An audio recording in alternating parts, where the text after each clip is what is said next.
오전 마지막 강의는요, 유로결석 내시경 수술의 노하우 앤 팁, 합병증 예방을 목표로 나준채 원장님께서 강의를 해주시겠습니다. 나준채 원장님은 세브란스 졸업하시고 거의 석박사 하시고요.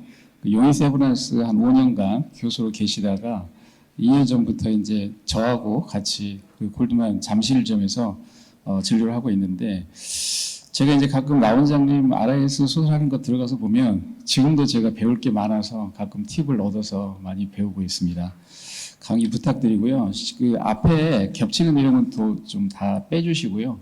최대한 좀 간단하게 시간 좀 맞춰주시면 감사하겠습니다. 강의 부탁드립니다. 네, 소개 감사합니다. 저도 배가 고파서 최대한 빨리 진행하겠습니다. 일단 이거는 이제 아까 이기현 교수님 통계에 있던 거라서 저희가 개원가에서 결석을 많이 보는데, 이제 주로는 쇠석술을 많이 하고, 이제 내시경 수술하는 비율이 생각보다는 6에서 8%니까 적지 않을 수 있지만, 이제 절대적인 비율을 보면은 낮다고 생각할 수 있겠습니다. 근데 이제 개원가 의료 환경이 계속 바뀌다 보니까 요즘 계속 이제 수술 쪽으로 관심을 가지고 이제 문의를 하는 분들이 많은데, 잘 들어보면은 1번의 진입장벽은 이제 수술 공간이나 장비를 구매하는 것이 되겠고, 이걸 어떻게 갖춘다고 하더라도 사실은 이제 앞서서도 유레터 어벌전, sepsis, UTI 여러 가지 합병증이 과연 괜찮은 것인가, 이런 거에 대한 걱정이 좀 많은 것 같은데, 저는 이제 주로는 이제 이 합병증에 대해서 또 이제 예방하는 방법에 대해서 말씀드리도록 하겠습니다. 일단 제 경력 간단히 넣어드렸는데, 이 넣어드린 이유는 제가 많이 했다 잘한다기보다는 오히려 반대를 보여드리고 싶어서 그런 겁니다. 저는 이제 2009년부터 전공을 했는데, 그때만 해도 플렉시블 URS가 있긴 있었는데 너무 비싸고 고장도 잘 나고 해서 거의 한 1, 2년에 연례 행사로 가끔 수술 거의 신주단지 모시고 있듯이 했었고, 아마 여러 원장님들 아마 저보다 대부분 연배들이 많으실 텐데, 리지드 URS 들었다가 돌 올라가면은 못 꺼내고 끝내고 환자 컴플레인 듣고 이제 이런 게 저 전공이기 때문에 일반적이었고요. 근데 좀 군대 갔다 오니까 이제 연성 요관경이 훨씬 발달하면서 이제 좀 더 보편화되고 있는 추세였는데, 저는 사실은 팔로우 과정도 주로 온콜로지나 네프렉토미 로봇 이런 쪽으로 했지 전혀 요관경을 접할 일은 없었습니다. 근데 이제 교수 생활을 시작하면서 불가피하게 조금씩 하게 됐었고요. 근데 필요해서 하는 정도였다가 이제 용인 가보니까 이렇게까지 험악한 결석 환자가 많은지 몰랐습니다. 그래서 그때 이제 시작을 이제 좀 본격적으로 시작을 하면서 이제 저도 이제 제대로 배운 적은 그냥 어깨너머로 봤었지 제대로 배운 적은 없었는데, 이 비뇨 내시경 로봇 학교를 가서 좀 많이 배웠었고요. 이렇게 이제 경험이 어느 정도 쌓다가 이제 한 2년 전에 이제 골반 비뇨기과로 이직을 했고, 이제 그때 또 개원가로 처음으로 PNL 하게 됐었고요. 앞에 제너럴만 된다고 했는데 스파이널로도 가능합니다. 가능하고요. 네. 그래서 이제 어쨌든 이제 2, 3차 병원에서 저라고 컴플리케이션이 없는 환자를 컴플리케이션을 겪은 적이 없는 건 아니고, 컴플리케이션 여러 가지 겪었음에도 불구하고 이제 괜찮다고 생각해서 1차 병원에서 시행을 하고 있고요. 그리고 처음에도 저도 좀 걱정을 했었고요. 이제 과연 이게 괜찮을까? 컴플리케이션이 생기면 어떻게 하나 여러 가지 걱정을 했는데, 2년 동안 제가 한 케이스가 이 정도 되고, 이제 이건 제가 한 것만 한 거고, 이제 아마 민승현 선생님과 챕시면 더 될 텐데, 아주 많지도 않지만 또 적다고 할 만한 케이스는 아니고, 또 간단한 것만 한 것도 아니고, 올해 1, 2월 달에 한 거 보면 이렇게 크고 복잡한 결석도 했었는데, 그럼에도 불구하고 괜찮다고 생각을, 이제는 또 2년이 지났다 보니까 좀 괜찮다고 생각을 하고 있습니다. 생각을 하고 있고요. 이제 합병증이 이제 어떤 게 있는지 보면은 저희 이제 의사회 홈페이지 보면 이제 동의서 올라 있지 않습니까? 이제 여기에 대부분의 필요한 내용이 다 들어가 있습니다. 이걸 좀 나눠서 보면은 일단은 좀 비교적 경미한 것들이 있습니다. 수술로 당연히 아플 수 있죠. 아플 수 있고, 내시경이 안 들어갈 수도 있고, 결석 못 뺄 수도 있고, 사실은 이제 환자와의 의사소통에서 중요하지만 의학적으로는 큰일 날 합병증은 아닌 것 같고요. 또 요관 부목 스텐트를 끼고 있으면 이제 불편감 있는 정도가 있겠고요. 아무래도 이제 좀 주요한 합병증들, 이제 개원가에서 이제 좀 제일 걱정하는 건 이제 정말로 큰일 나서 상급병원으로 전원해야 되는 경우이겠는데, 이제 요관이 협착이 오거나, 요관이 정말 손상이 오거나, 이제 동의서를 보면은 시도를 설치하고 신절제술까지 필요할 수 있고, 이런 무시무시한 내용들도 적혀 있고, 또 요로 감염도 그냥 조금 열나는 정도면 괜찮은데, 정말로 sepsis까지 가는 경우들이 있을 수 있고요. 또 이제 원래는 출혈이 주요 이슈는 아닌데, 이제 펜스라 그래서 아까 잠깐 나왔던 이제 석션을 사용하는 경우에 조금 더 이슈가 될 수 있는 부분이 있어서 좀 추가를 했습니다. 일단은 뭐 통증은 뭐 사실 뭐 통증은 뭐 큰일 날 건 아니다 보니까 그냥 이제 수술하고 수술 때문에 아픈 거는 보통 뭐 대부분은 그렇게 아파하지 않는데 보통 수술에 인한 통증 하루 이틀이면 좋아지는 것 같고요. 근데 그 뒤에도 계속 지속이 되면 이제 그 모관에 넣은 요관 스텐트 때문에 그럴 수 있는데 뭐 스텐트를 안 넣을 수 있으면 제일 좋겠지만 대부분 넣게 되고 그나마 할 수 있는 게 이제 그냥 적절한 길이를 선택하고 위아래가 잘 코일링이 되는지를 보고 또 이제 앞서도 잠깐 나왔던 이제 알파 블로커나 베타 C 아고니스트를 주는 것이 그나마 조금 그 요구한 스텐트에 대한 불편감을 줄일 수 있는 방법이 되겠습니다. 그 외에 뭐 스텐트 종류도 사실 다양하게는 있습니다. 뭐 좀 더 말랑말랑하고 끝이 루프로 되어 있고 있는데 개인적으로는 그게 그렇게까지 뭐 논문상으로는 있다고 되어 있지만 현실에서는 그렇게까지 유의한 차이를 가져오진 않는 것 같습니다.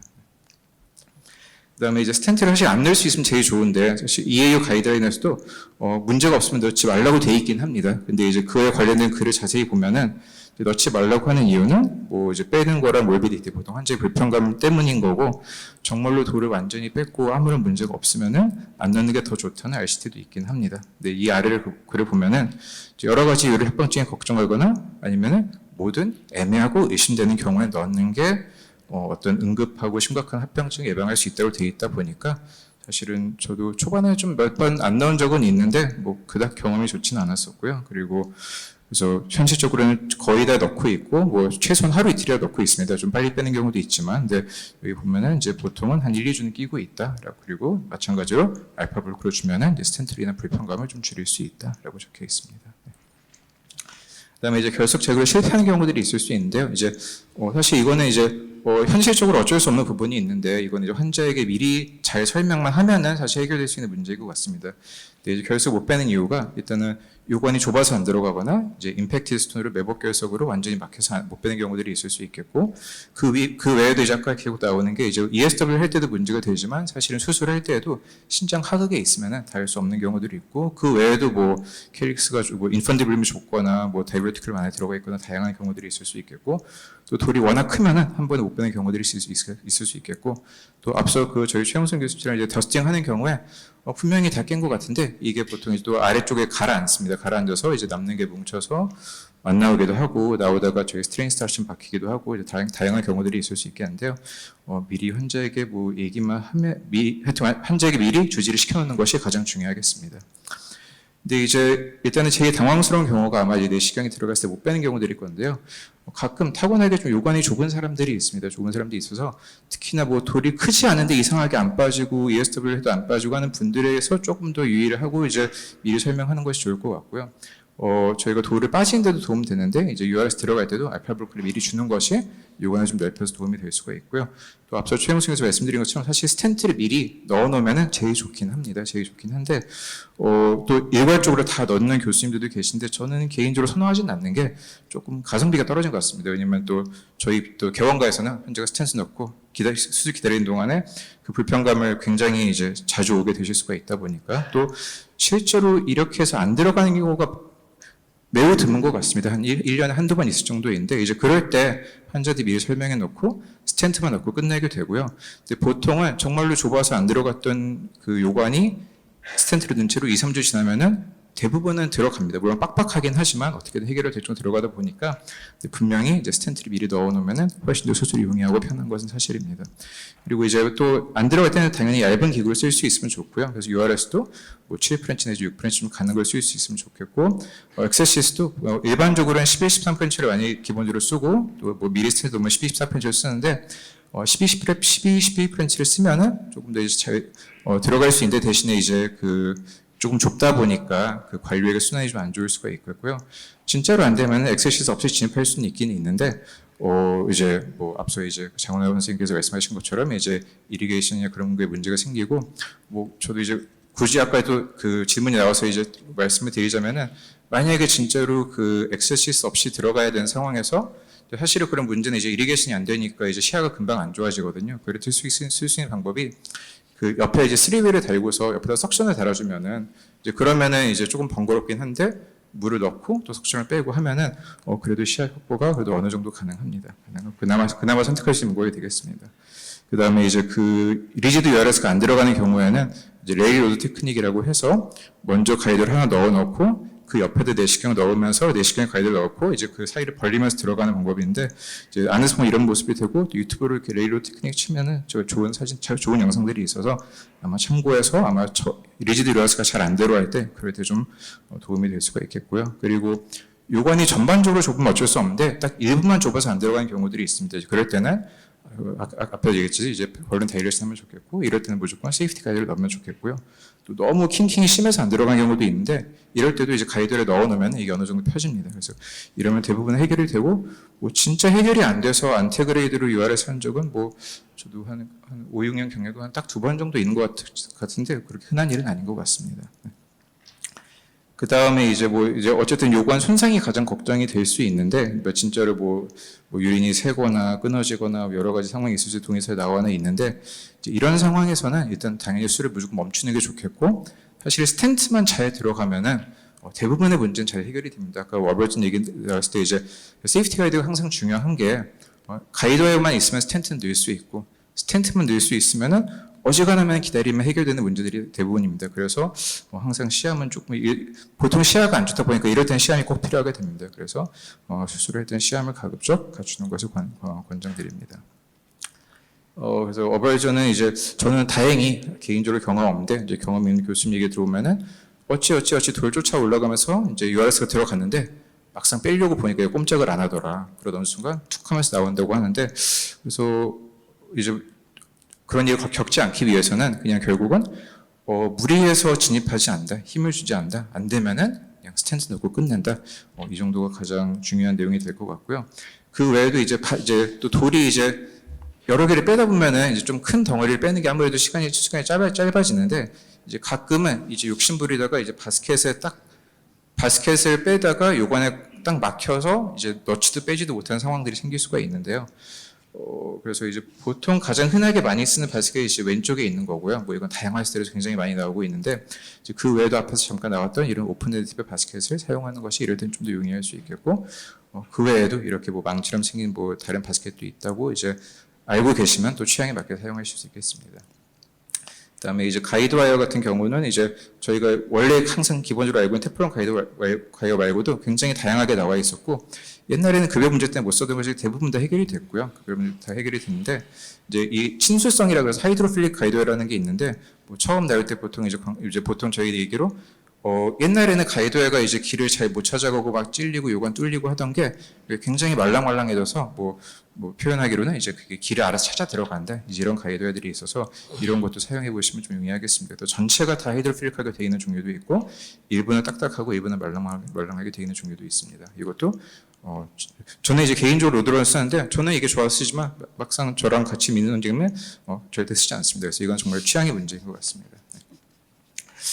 그 다음에 근데 세이프티 가이드 얘기가 나오긴 했는데, 일단은 저도 이제 처음에 하실 때는 무조건 넣는 게 좋다고 생각을 하고요. 근데 필수는 아닌 것 같습니다. 저도 이제 자료를 찾다 보니까 이미 2016년에 이제 세이프티 가이드 더 이상 필요하지 않다라는 기고가 있었는데요.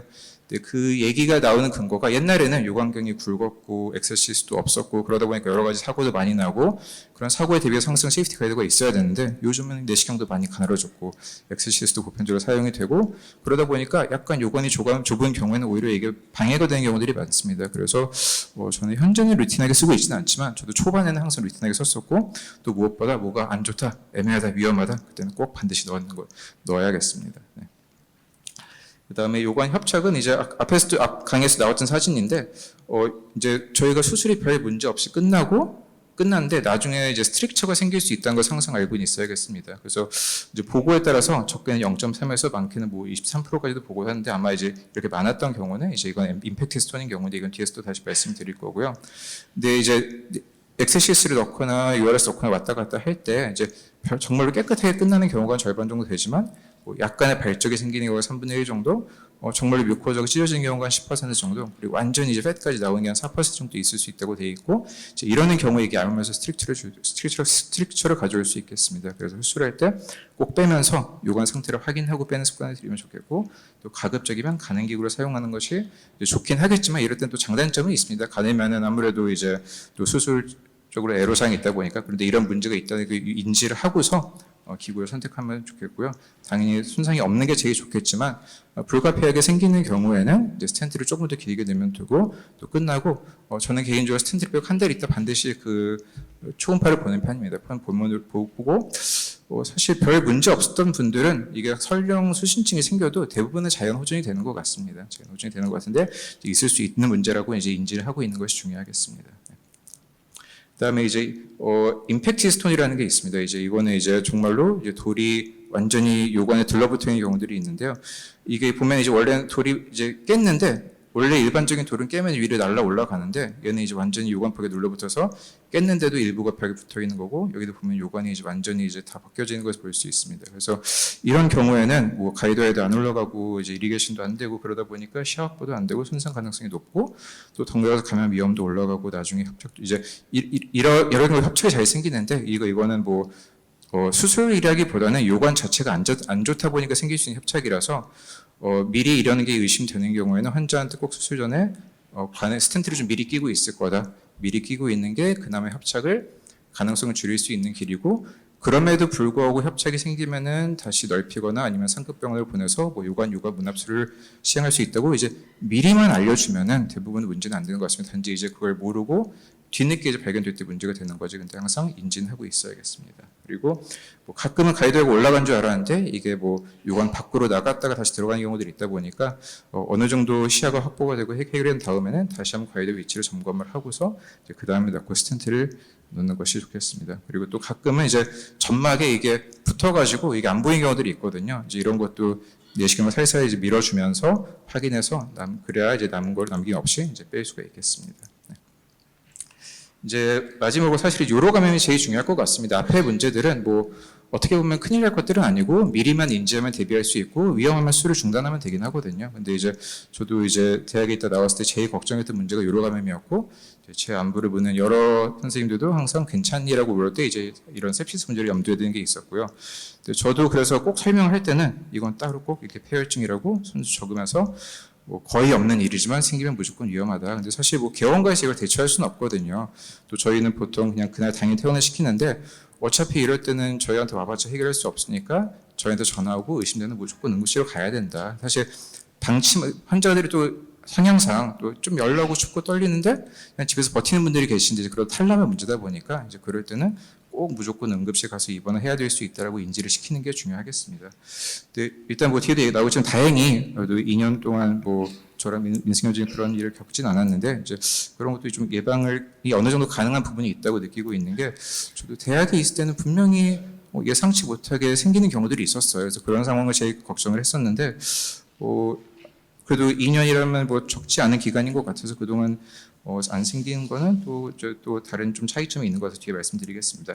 근데 먼저 생길 수 있는 인자들은 뭐 여성이건 원래 UTI가 제일 생기고 그런 병이면 면역 억제를 먹고 있거나 원래 돌이 좀 많이 좀 스톤 버든이 클 수가 있고 뭐 애초에 뭐 환자 상태가 안 좋거나 그런 경우는 저희가 흔히 상식적으로 예상할 수 있는 경우들인데 이거는 뭐 저희가 어떻게 조정할 수 있는 부분은 아닌 것 같습니다. 그냥 뭐 걱정되면 안 하고 상급병을 보내거나 아니면 하더라도 미리 인지시키고 조심해서 하거나 그래서 이거는 이럴 수 있다고 이제 인지를 하는 부분인 것 같고 저희가 이제 조정할 수 있는 부분에 있어서는 이제 수술하기 전후에 이제 그 관리를 하는 게 되겠는데요. 그래서 항상 수술하기 전에 꼭 소변 검사를 하고 그다음에 가능하다면은 이제 배양 검사까지 확인하고 진행하는 것이 가장 안전하겠고요. 수술 전 항생제 같은 경우는 저는 이제 원래 대학에 있을 때 보통 하루 전날 입원시키니까 그때부터 하이드레이션 하고 IV 안티를 주면은 주는 것을 루틴을 했었는데 이제 현재는 그냥 환자가 이제 수술 그 당일 아침에 오거든요. 그래서 미리 경구로 항생제를 꼭 줍니다. 꼭 주고요. 그다음에 뭐 만약에 스텐트를 미리 넣는 경우에는 그 기간이 길지 않게 하는 것이 좋겠고요. 그다음에 엑셀시트를 넣는 게 어쨌든 이제 그 신운의 그 이리게이션을 원활하게 하고 압력을 올리지 않다 보니까 오히려 이게 유로 감염과 여러 가지 사고를 방지하는데 오히려 좋겠습니다. 그다음에 앞서 그 저희 디스커션 나왔듯이 신장 내 신운의 압력을 낮게 유지하는 것이 가장 중요한 것 같습니다. 중요하고 당연히 점막이 손상이 있으면 거기로 이제 또 백플로우가 들어갈 수 있으니까 손상이 되지 않게끔 조심하고 수술 시간도 이제 저희가 이건 여러 논문에 나와 있는데 시간이 길어지면 길어질수록 이러한 UTI 확률이 올라갑니다. 그래서 이제 교과서적으로는 60분이라고 돼 있긴 하지만 현실적으로는 지키기는 어렵긴 한데 꼭 이 시간이 너무 길면 안 좋다고 이제 그 인지를 하고 수술하는 것이 좋겠습니다. 그래서 저는 개인적으로 사실 나머지야 뭐 그렇게까지 뭐 달라지는 게 있진 않은데 제 개인적으로 이제 개원과 나와서 가장 달라진 거라면은 이제 이 이리게이션이 있겠습니다. 저 전공의 때는 이제 옆에서 이제 전공의가 막 이렇게 주사기를 쏴주면은 뭐 교수님 막 화내고 안 보인다 더 세게 쏴라 이랬었는데 이제 이것이 좀 바뀐 게 요즘 이제 펌프를 쓰게 되고요.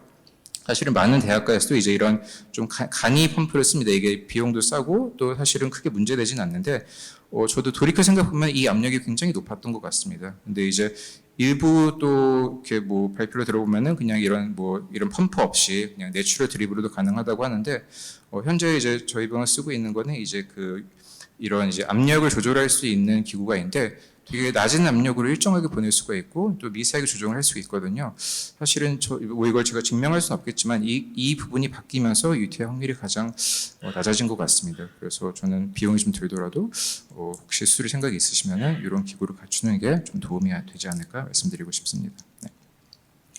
그리고 마지막으로 출혈인데 앞서 강의에서 나올 줄 알았는데 이제 펜스라는 게 이제 작년부터 들어와서 이제 굉장히 사실 이 요관 수술에서는 좀 획기적입니다. 이게 원래 쓰던 엑스시스에 이 음압을 걸어서 음압으로 이제 결석을 빨아낼 수 있다는 것도 있지만 이제 이게 계속 관류가 되니까 압력을 낮게 유지하면서 시야도 확보할 수 있고 여러 가지 장점이 있어서 사실 이게 조금 또 이제 수술을 좀 용이하게 만든 게 있는데 이때 초반에 항상 나왔던 이슈가 이제 점막이 손상이 되면서 피가 날 수 있다. 또 일부 대학 교수님들은 좀 출혈성 경영이도 환자에서 피가 나기 시작했더니 정말로 뭐 중환자실까지 갈 정도로 피가 났다 이런 얘기가 있었는데 이건 아마 뭐 일단은 개원가랑은 좀 상황이 다른 게 보통 병원에서는 이제 건물 자체에 있는 음압을 걸어주다 보니까 좀 음압이 좀 강해서 그런 문제가 생겼던 것 같고요. 근데 이제 저희야 뭐 당연히 건물에 그런 장치가 있지는 않고 그냥 뭐 구석에 있던 오래된 뭐 석션기를 끌어서 쓰다 보니까 음압이 굉장히 약해서 사실은 거의 없는 문제이긴 했는데 얼마 전에 저도 조금 이제 식겁을 했던 게 이제 PCKD 환자였고 별다른 문제가 없었는데 갑자기 피가 났는데 정말로 이제 그 석션 시술을 정말 그냥 아터리에서 그냥 피가 막 나듯이 나더라고요. 그래서 다행히 이래저래 해결은 했지만 항상 이런 문제가 있을 수 있다는 게 이제 예전에 요관계석 수술 때 없던 문제들이 생길 수 있다고 하는 것도 좀 인지를 하면 좋겠습니다. 네. 네, 얼른 마무리하겠습니다. 그래서 일단은 그래서 결국은 제 생각에 제일 중요한 것은 위험하면 수술을 무리하지 않는다는 게 제일 중요하겠고요. 뭐 60분을 넘기지 않고 출혈이 안 좋으면 멈추고 시야가 안 좋으면 멈추고 이렇게 얘기하지만 사실은 뭐 현실적으로 다 지킬 수는 없습니다. 저도 뭐 시간 넘기기도 하고 시야가 안 돼도 또 이제 또 개원가에서는 이제 뭐 대학에서야 쉽게 그냥 안 돼요 다음에 오라고 할 수 있는 게 개원가에서는 이게 그 말이 잘 나오진 않거든요. 왜냐하면 또 결석 같은 경우는 딱 엑셀에서 많이 나오다 보니까. 근데 그럼에도 불구하고 항상 이제 또 이제 저희가 돌을 빼는 것도 중요하지만 돌이 잘 빼도 이제 컴플리케이션이 생기면은 그게 더 골치아플 수 있다 보니까 그런 걸 좀 염두에 두면 좋겠습니다. 그리고 그 외에 뭐 앞서 말씀드린 내용 짧게 정리한 건데 그 강의록에 있어서 이걸로 발표를 마치겠습니다. 네, 감사합니다. 네, 강의 감사합니다. 플로어에서 질문이나 코멘트 있으면 해주시죠. 네. 네, 그 경험보다는 좋은 강의 잘 들었습니다. 코멘트 하나 질문하고 싶은데 우리 아무래도 합병증 예방 위해서는 제일 중요한 건 아무래도 인트라데널 프레셔 같은데 그걸 방지하기 위해서는 아무래도 억세지시스가 구경 넓고 그리고 수컷은 가늘수록 RESD가 낮을수록 좋다는 것이 지금 알려져 있고 그래서 그런 쪽으로 하는 게 제일 좋습니다. 그래서 억세지시스는 저는 거의 12, 14를 쓰는데 그 원장님 그런 거 어떻게 하는지 좀 궁금하고요. 그리고 스콥은 아무래도 작으면은 이리게이션 잘 안 돼가지고 그래서 시야 좀 안 좋은 이런 게 있어서 저는 한 8.5 정도가 적다고 생각하는데 요거에 대한 견해가 좀 궁금하고 근데 문제는 억세시스를 굵은 걸 쓰다 보면 아무래도 유레테럴 뮤코절 태아 같은 게 좀 불가피하게 생기는 경우가 많습니다. 전 그래서 수술하고 나면은 어쨌든 상처가 쪼그라도 있으면은 더블젤은 4주 이상 유치를 하는데 저는 거의 루틴하게 더블젤을 8프렌치를 쓰거든요. 근데 8프렌치 써도 6프렌치 쓸 때랑 환자가 이리테이션 차이는 별 못 느끼겠는데 실제로 더블젤을 넣었을 때 환자가 느끼는 불편감이 굵기에 영향을 받는 건지 아니면 길이와 다른 거에 영향을 받는 건지 저는 그쪽에 대해서 어떤 생각을 갖고 있는지 좀 궁금합니다. 일단은 스텐트 문제에 있어서는 8프렌치를 넣어볼 생각을 해본 적은 없는 것 같습니다. 원래는 오프렌치 쓰다가 뭐 요즘 보스턴에서 좀 더 말랑말랑하다고 해서 6프렌치 나온 게 있어 그걸 쓰고 있긴 한데 8프렌치는 써볼 생각은 안 해봤고 굳이 필요한지는 사실은 아직까지 필요성을 느끼지 못했습니다. 8프렌치는 뭐 스트릭처가 아주 심할 때 썼던 것 같고요. 그 다음에 엑세시스 문제에 있어서는 당연히 1214를 쓰면 수술이 훨씬 편한 건 맞고요. 편한 건 맞는데 이제 보통은 이제 사실 수술 시간이 길어져서 생길 수 있는 문제가 UTI도 있는데 그런 이제 좀 시스가 빡빡하게 들어갈 때 빼면서 잘 보면은 좀 요관이 하얗게 돼 있습니다. 하얗게 돼 있는 게 아마도 이제 이게 눌리면서 이제 서큘레이션이 안 좋아져서 그런 걸 텐데 저도 이제 뭐 또 다른 학회에 가서 얘기를 해보면 항상 이제 그럴 때 결국은 그런 게 나중에 스트릭처를 가져오지 않겠느냐 이제 이런 얘기가 있어서 저는 루틴하게는 11, 13프렌치를 쓰고 만약에 뭐 요관이 좀 넓어 보이거나 아니면 프리스텐팅이 돼 있을 때는 12, 14를 쓰기도 합니다만은 일단 12, 14를 기본으로 쓰고 있긴 하고요. 또 이제 이리게이션 문제에 있어서는 사실 펜스가 들어오면서 많이 해결이 된 부분이 있는 것 같습니다. RESD가 작아도 RESD라는 거는 이제 여기 계신 분들이 모를 수 있는데 시스 굵기와 이제 요관 스텐트 굵기의 비율을 얘기하는 겁니다. 아무래도 그거에 따른 그 공간의 차이가 이제 이리게이션이나 합병증 영향을 줄 수 있다는 얘기가 있는데 이제 석션 시스가 나오면서 많이 해결이 된 부분이 있는데 그 전에도 사실은 석션 제가 이제 나왔을 때는 그때는 석션이 없었고 이제 작년에 이제 좀 많이 쓰기 시작한 거였는데 제가 제일 크게 느꼈던 게 이리게이션을 오히려 약하게 하는 게 수술이 더 용이한 것 같습니다. 저희가 이제 사실은 이제 보통은 이제 이리게이션이 세야 시야도 잘 보이고 또 실제로 이리게이션 세게 하면은 이게 피가 나던 게 멎긴 합니다. 근데 문제는 이리게이션 막히면은 저희가 꼭 IC 환자처럼 갑자기 점막에서 막 피가 줄줄줄 나오거든요. 이제 그럼 또 이리게이션을 올리게 되고 약간 악순환인 것 같은데 애초에 거의 이리게이션이 그냥 정말 방울방울 들어간다고 생각을 하고 수술해 보면은 생각보다 괜찮고 오히려 그런 게 합병증을 줄일 수 있는 부분인 것 같습니다. RIS 수술은 아까도 말씀드렸지만 굉장히 다양한 방법들이 있고 술자의 프리퍼런스가 굉장히 다르고 다 중요합니다. 그래서 이제 각자 선생님들께서 자기 방법을 찾으시는 게 중요할 것 같고 스텐트 불편감에 대해서는 저는 이제 생각이 좀 다른 게 저는 지금 5프렌치 넣고 있거든요. 근데 이제 굵은 거를 넣는다고 드레인이 더 잘 되는 것 같지는 않고 스텐트 주변으로 이제 빠지는 경우도 꽤 많아서 저는 이제 인절이 없이 수술이 크게 문제없이 잘 끝났다 그러면 5프렌치를 넣고 있는데 제 느낌으로는 환자들 불편감이 조금 덜한 느낌이 좀 듭니다. 이것도 이제 제 개인적인 생각이기 때문에 근거는 없지만 아무튼 시간이 많이 초과돼서 죄송하고요. 이번 세션 이것으로 마치도록 하겠습니다.